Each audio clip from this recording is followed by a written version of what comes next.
Avant de s'attaquer à la célèbre machine à remonter le temps, les chercheurs de la marque de haute horlogerie Hublot présentent un calculateur astronomique dont le dispositif date du IIe siècle avant Jésus-Christ. Cette énigmatique machine surgie du fond des temps décrit les différents cycles solaires, lunaires et planétaires, une création superbe combinant intelligence et savoir-faire. Tout cela trouve son point de départ dans la découverte en 1901 en mer Méditerranée des vestiges de la machine d'Anticythère.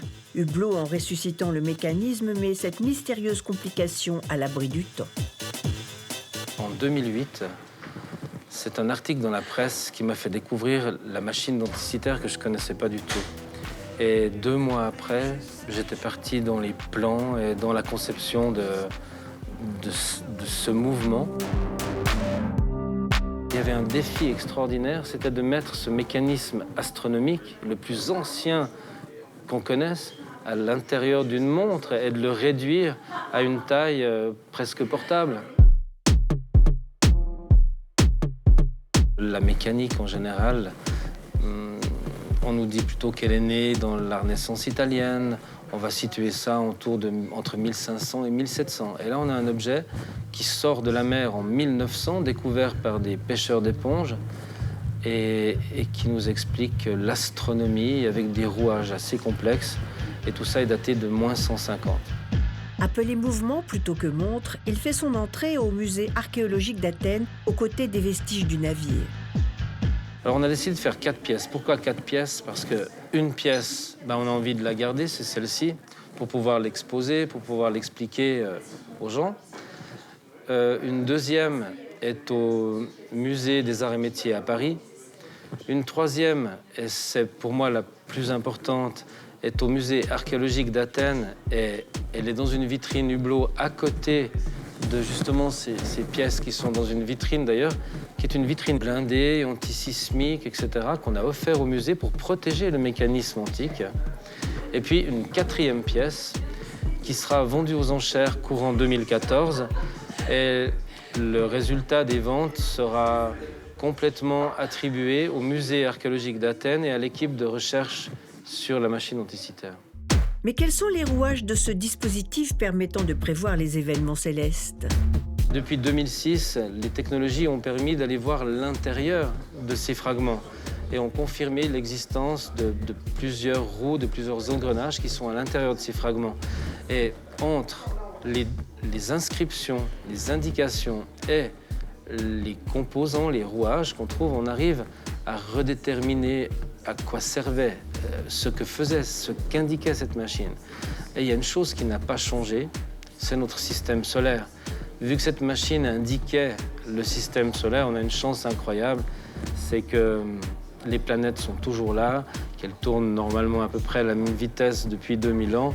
Donc on peut se référer à notre système pour compléter ce qui n'est plus du tout dans la machine. L'horloger a recomposé le mécanisme en l'adaptant à la taille d'une montre-bracelet régulée par un tourbillon. La miniaturisation s'est faite grâce et s'est arrêtée aux connaissances que l'équipe scientifique, dont fait partie Yanis Bitsakis, qui est maintenant dans l'équipe de Hublot, parce qu'elles étaient, c'était plus des hypothèses, c'était des choses qui étaient acquises, et donc on a fait une photo sur ces connaissances de 2008 et on a commencé la conception de notre mécanisme. Mais l'équipe a continué de 2008 à 2012, 2013 à découvrir certaines choses et surtout à les confirmer. Et on va continuer à travailler, on continue à travailler sur la machine d'Anticythère et on compte bien faire l'épisode suivant. Plusieurs épisodes, voire plusieurs saisons. Et au bout du compte, à quoi sert ce mouvement? Ça sert à savoir quel jour on est, mais plus loin que ça, quel est le ciel qu'on a ce jour-là. Donc, qu'est-ce qui va se passer, entre guillemets? Au-delà de tout ça, moi, ça me sert à autre chose. C'est pour moi une énorme leçon d'humilité. Parce qu'il y a un moment donné, quand on arrive dans sa profession, à un certain âge, on a fait pas mal de choses, puis on se dit, ça y est, j'ai fait le tour du sujet. Et puis tout d'un coup, on sort ce truc de la mer, on nous explique que tout ce qu'on pensait être vrai est faux. Alors j'adore ça. Parce qu'il y a un moment donné où se remettre en question Et même se remettre en question chaque jour, ben, ça fait du bien. Une découverte qui vient remettre les pendules à l'heure. Et oui, la technologie a beaucoup à apprendre des anciens.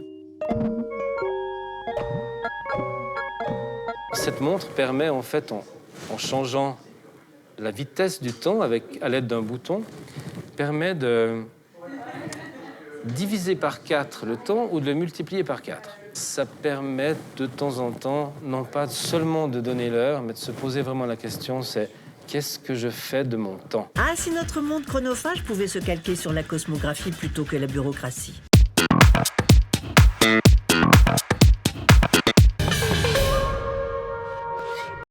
Combien de temps pour réfléchir? À ça, pour oser faire une chose pareille. Eh bien, ça va vous étonner, mais en 2008, c'est un article dans la presse qui m'a fait découvrir la machine denticitaire que je ne connaissais pas du tout. Et 2 mois après, j'étais parti dans les plans et dans la conception de ce mouvement, parce que je trouvais ça vraiment trop génial. Je ne pouvais pas continuer ma carrière horlogère en ayant la connaissance que cette machine existait et de ne pas faire cette pièce-là.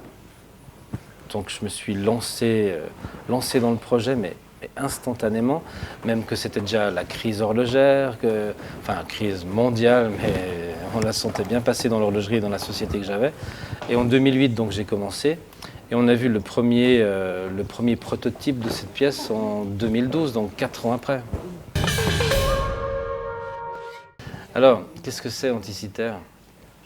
C'est tout simplement la plus ancienne machine connue de nos jours. C'est-à-dire que c'est le premier, on peut le nommer comme le premier calculateur astronomique qu'on connaît actuellement. Sa conception, sa fabrication a certainement eu lieu en l'an moins 150. Alors que la mécanique en général, on nous dit plutôt qu'elle est née dans la Renaissance italienne.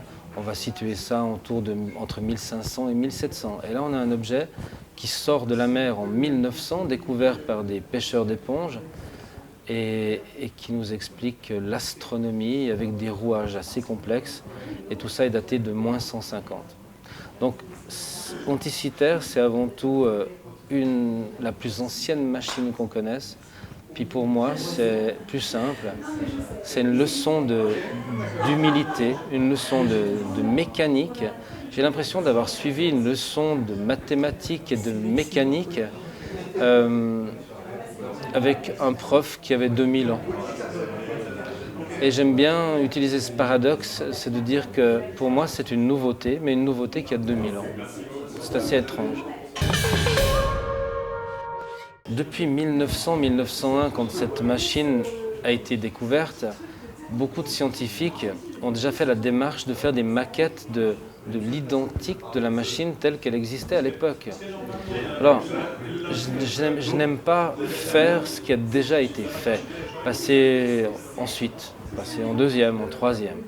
Et on était dans un métier qui est l'horlogerie, et il y avait un défi extraordinaire, c'était de mettre ce mécanisme astronomique, le plus ancien qu'on connaisse, à l'intérieur d'une montre et de le réduire à une taille presque portable.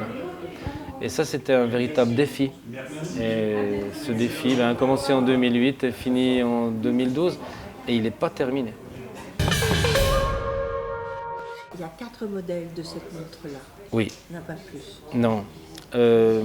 Hublot, la marque, a décidé de ne pas commercialiser la pièce Denticiter. C'est-à-dire qu'on veut rendre hommage à cette mécanique antique, on veut rendre hommage à nos pères mécaniciens, nos pères ingénieurs.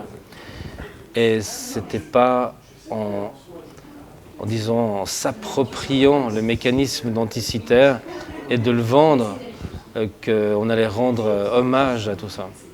Alors on a décidé de faire 4 pièces. Pourquoi 4 pièces? Parce qu'une pièce, on a envie de la garder, c'est celle-ci, pour pouvoir l'exposer, pour pouvoir l'expliquer aux gens.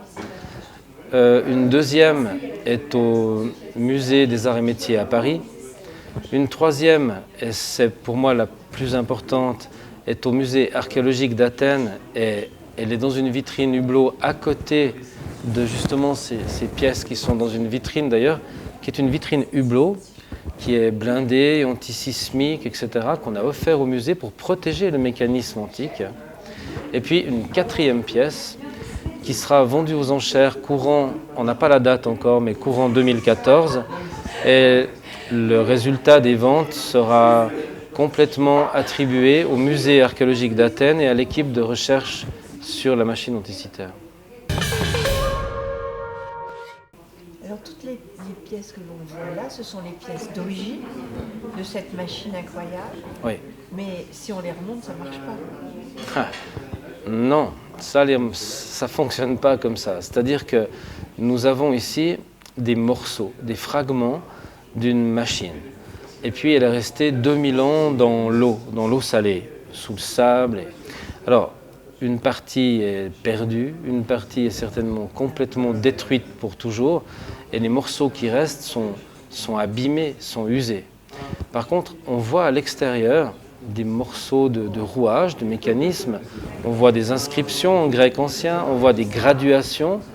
Et puis, depuis 2006, les technologies ont permis d'aller voir l'intérieur de ces fragments et ont confirmé l'existence de plusieurs roues, de plusieurs engrenages qui sont à l'intérieur de ces fragments.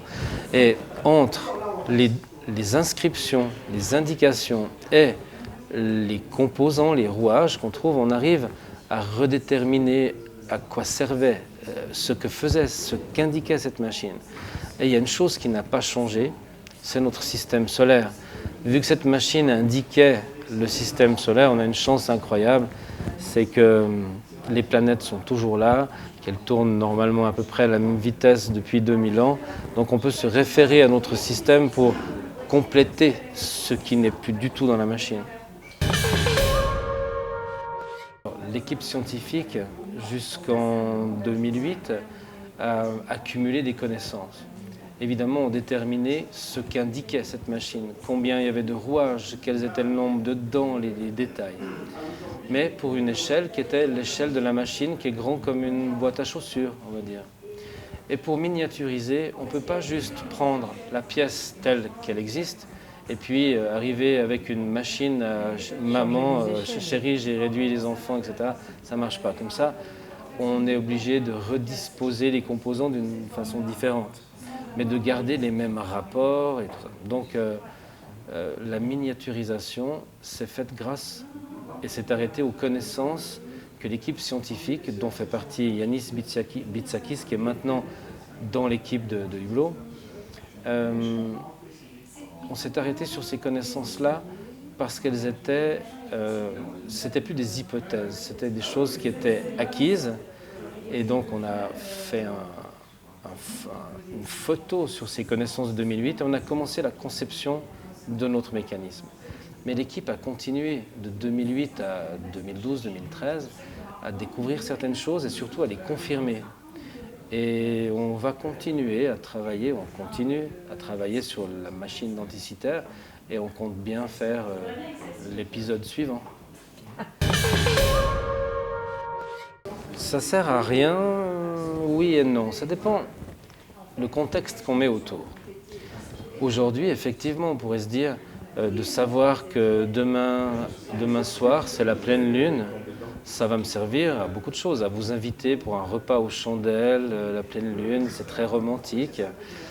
Mais la pleine lune, c'est plus important aussi, on la sent. Elle fait déplacer l'eau sur Terre, les marées et tout. Donc certaines personnes sont convaincues que la lune quand même a un effet sur notre vie, et c'est certainement le cas. Et le fait de savoir quelle constellation est derrière la Lune, quelle constellation se trouve derrière le Soleil aujourd'hui, c'est vrai que ça va pas changer notre vie, en tout cas pas à tous les deux. Oui. Mais à l'époque, il faut voir qu'on connaissait mieux le ciel qu'on connaît aujourd'hui. Tout le monde n'avait pas des calendriers. Par contre, on savait que quand telle et telle constellation est derrière la Lune et que telle constellation est derrière le Soleil, eh bien c'est le moment précis où on doit planter les grains. C'est le moment précis où on doit récolter le blé. C'est peut-être le moment précis où il faut s'enfermer à la maison parce qu'il va y avoir des vents terribles, etc. Donc on associait la vie humaine à des à des configurations stellaires. Et cette machine, en fait, donne ceci. Donc, ça ne sert pas à rien. Ça sert à savoir quel jour on est, mais plus loin que ça, quel est le ciel qu'on a ce jour-là. Donc, qu'est-ce qui va se passer, entre guillemets? Donc, est-ce qu'il va y avoir des vents? Ça s'appelle des parapègues, mais ça ressemble un tout petit peu à l'almanach qu'on aurait aujourd'hui. En Suisse, on a par exemple l'almanach du messager boiteux. Alors, on sait que tel et tel jour, quand la lune est pleine et tout ça, peut-être qu'il va se passer tel et tel événement. Donc, ça sert à ça. Mais au-delà de tout ça, moi, ça me sert à autre chose. Ça sert à quelque chose. Ça sert qu'aujourd'hui, dans toutes les écoles d'ingénieurs, partout dans le monde, on va vous dire que la mécanique a commencé à la Renaissance italienne. Et tout d'un coup, on a un appareil qui sort de la mer et qui vous dit exactement, pas le contraire, mais qui vous dit que cette mécanique, elle est connue bien avant. Et là, on arrive à estimer à moins 150 l'époque à laquelle ça a été fait. Donc, on arrive à dire qu'il y a environ 1700, 1800 ans entre l'époque où on nous dit la mécanique a commencé et la machine denticitaire. Donc, il y a un trou, il y a un endroit qui a disparu dans l'histoire. Et c'est ça, moi, qui m'a extrêmement motivé. C'est une sorte de pied de nez. C'est une sorte de pied de nez qu'on fait, je dirais même plus, c'est pour moi une énorme leçon d'humilité. Parce qu'il y a un moment donné, quand on arrive dans sa profession, à un certain âge, on a fait pas mal de choses, puis on se dit, ça y est, j'ai fait le tour du sujet, je crois que c'est bon, je vais pouvoir faire 2-3 améliorations, et puis on a l'impression d'être arrivé au bout du sujet. Et puis tout d'un coup, on sort ce truc de la mer, on nous explique que tout ce qu'on pensait être vrai est faux. Alors j'adore ça. Parce qu'il y a un moment donné où se remettre en question, et même se remettre en question chaque jour, ben, ça fait du bien. Et quand on pense, moi j'en suis convaincu maintenant, c'est quand on pense qu'on sait tout, ben, en fait on ne sait rien. Et quand on croit maîtriser quelque chose, et qu'on le dit en plus, on est un imbécile. Et moi j'ai pris cette leçon d'humilité, et je pense que je ne saurai jamais plus rien, dans le sens où je suis certain qu'on rapprendra, grâce à l'histoire, grâce à l'archéologie, on va ressortir des trésors et comprendre qu'on savait des choses bien avant. C'est le cas en médecine, c'est le cas en mécanique, c'est le cas dans bien des domaines. Ça donne l'heure de temps en temps. Ça donne l'heure normalement. Mais ça donne l'heure parce qu'on en a fait une montre. Mais la pièce d'origine ne donne pas l'heure. Elle a une manivelle qui permettait quand même, c'est presque une machine à remonter le temps, parce qu'elle permettait, quand on tournait cette manivelle, en tout cas le bouton, dans un sens ou dans un autre, d'aller dans le futur ou dans le passé pour voir la position de la Lune, du Soleil et de quelques planètes. Donc c'était déjà une machine à explorer le temps pour donner une image du ciel dans le futur ou dans le passé. C'était extraordinaire. Et là, on a juste mis l'heure et la minute, mais c'est négligeable. Il y a un cycle à l'intérieur. En Suisse, on dirait qu'il fait un cycle de 76 ans, on va dire 76 ans. Et ce cycle, 76 ans par rapport à l'heure, minute ou à la seconde, est juste ridicule. Et la plupart des personnes qui sont maintenant autour de moi, quand le cycle aura terminé, ben on ne sera plus là. Non. Donc ça fait partie aussi de cette leçon d'humilité. Ça nous remet à notre place d'être humain sur Terre et on fait passer. On nous a prêté cette vie et tout le système solaire, l'univers, tout ça est là depuis longtemps, sera encore là longtemps, alors qu'on n'aura fait que passer. Et notre temps de vie est ridicule par rapport à tout ça. Et moi, cette montre, cet objet m'explique ça et me le souligne très fort en disant, Mathias, maintenant, c'est pas le temps qu'il est, l'heure qu'il est qui compte, mais c'est ce que je vais faire de mon temps qui est beaucoup plus important. Je ne sais pas si c'est le gadget du siècle, mais il y a par exemple un dessin animé qui m'angoisse énormément. Il y a peu de choses qui m'angoissent, mais il y a un dessin animé qui m'angoisse, c'est Alice au pays des merveilles. Je ne sais pas si vous vous rappelez, à l'intérieur du dessin animé, à un moment donné, il y a un lapin qui arrive avec une sorte de montre réveil autour du cou, puis qui dit « je suis en retard, je suis en retard, je suis en retard ». C'est un des rares trucs qui arrive à m'angoisser. Je ne sais pas pourquoi, mais il m'énerve. Voilà.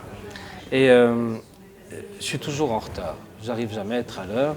Personnellement, je ne porte pas de montre. C'est pas pour ça que je suis en retard. C'est parce que je prends trop de temps à faire les choses. Je suis certainement un homme de passion. Et ça fait que je ne suis jamais à l'heure. Alors, cette montre, elle est née comme ça. Et chaque fois, on me disait, mais t'es pas à l'heure. Puis j'avais chaque fois une bonne excuse, j'avais chaque fois une raison, parce que j'avais passé du temps à faire quelque chose de sympa, à quelque chose que j'estimais être plus important que le fait d'arriver à l'heure à mon rendez-vous. Mais ça, on ne peut pas expliquer aux gens. Alors, cette montre, en fait, c'est ce qu'elle explique. C'est que dans la vie, comme vous avez justement dit, on a tous vécu des bons moments, des mauvais moments. Puis moi, j'aimerais que les bons moments, ils durent le plus longtemps possible, puis que les mauvais, évidemment, comme tout le monde, ils soient le plus court possible. Alors cette montre permet, en fait, en changeant la vitesse du temps à l'aide d'un bouton, permet de diviser par 4 le temps ou de le multiplier par 4. Alors dès que je vais passer un bon moment, par exemple, je serai ce soir avec vous aux chandelles, etc. Je vais mettre sur divisé par 4 pour que le temps passe encore plus lentement, pour que je puisse vraiment profiter du moment. Et une heure normale va durer 4 heures. Une heure que je vais lire sur ma montre va durer en fait 4 heures. Et je peux faire ça indéfiniment.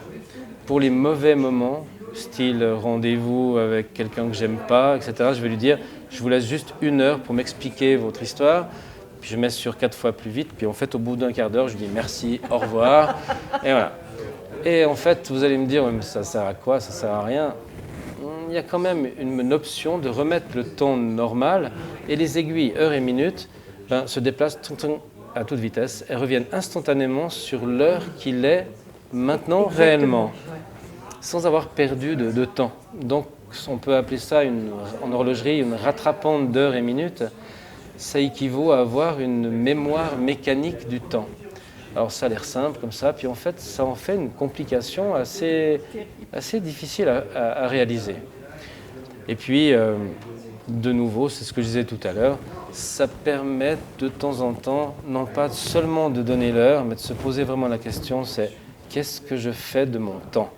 Et le fait de passer un bon moment avec ses enfants, d'éteindre son portable, et d'être qu'avec eux, 100% avec eux, ça c'est génial. D'ailleurs, moi j'explique souvent ça comme ça. Quand vous avez un petit garçon, une petite fille qui vient et qui vous dit « Papa, papa, papa, tu veux jouer avec moi ?» Et très souvent, et je pense qu'on est tous comme ça, on a répondu « Non, pas maintenant, j'ai pas le temps ». Si on réfléchit bien à ça, le fait de dire à un enfant de 8 ans qui ne comprend pas tout ça, de dire « Je n'ai pas le temps », mais c'est scandaleux, c'est monstrueux et ça ne veut rien dire du tout. On devrait être beaucoup plus franc, être honnête avec cet enfant et lui dire « Je ne veux pas te donner du temps maintenant. Quelqu'un d'autre est plus important que toi. » Alors, pour le moment. Pour le moment. Mais c'est horrible. Et on ne fait pas ça. Parce que qu'est-ce qui était plus important? Parce qu'on parlait avec un client, on parlait avec un avocat, on parlait avec un collègue de travail. Et c'était plus important que de parler avec ses enfants. Alors on dit « j'ai pas le temps ». Alors moi quand on dit « j'ai pas le temps », j'ai envie de chercher dans mes poches pour voir si j'ai pas un peu de temps.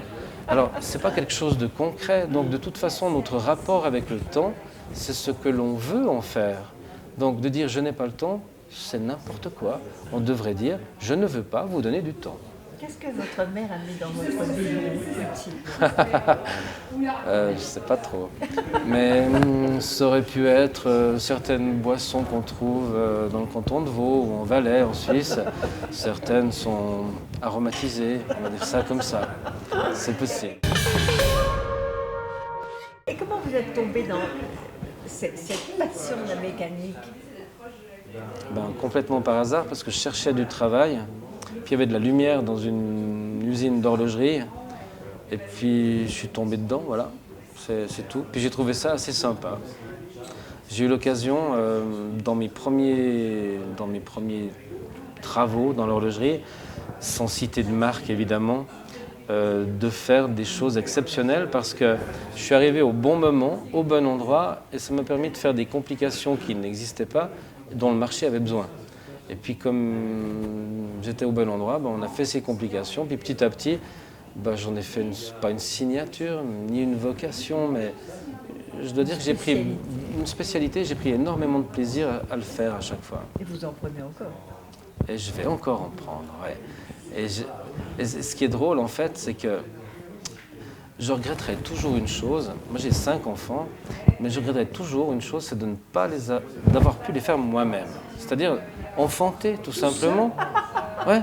Et je trouve ça génial. Les femmes, vous avez quelque chose d'extraordinaire. Vous pouvez faire des enfants. Et moi, j'ai même pas essayé. On peut pas. Ouais, mais on fait quelque chose d'assez simple. Alors que enfanter, c'est quelque chose d'extraordinaire. D'avoir. Vous avez bien trouvé une petite machine.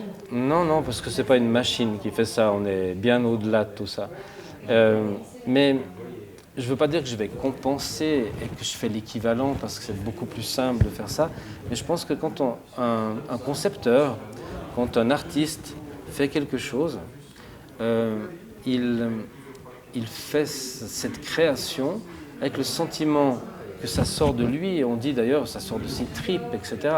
Donc il y a ce côté création, mais il y a surtout quelque chose de terrible, c'est que lorsque le bébé, entre guillemets, c'est pas très juste de dire ça, mais lorsque l'objet est réalisé, eh bien il y a un grand moment de solitude, c'est parce que l'histoire est finie. Alors moi j'ai l'impression plutôt d'être une mère porteuse, puis à chaque fois que j'ai fini de faire ce bébé, je le livre à quelqu'un qui va s'occuper de son éducation, de lui faire apprendre à marcher, etc. Puis moi, je vais en faire un autre. Et recommencer pour chaque fois en faire un autre. Donc, j'ai le sentiment comme ça qui s'apparente assez à une mère porteuse, mais dans le bon terme. C'est pas péjoratif du tout. Et dans le plaisir de créer, quoi, tout simplement. Mais jamais ce sera un enfant. Ce sera jamais l'équipe.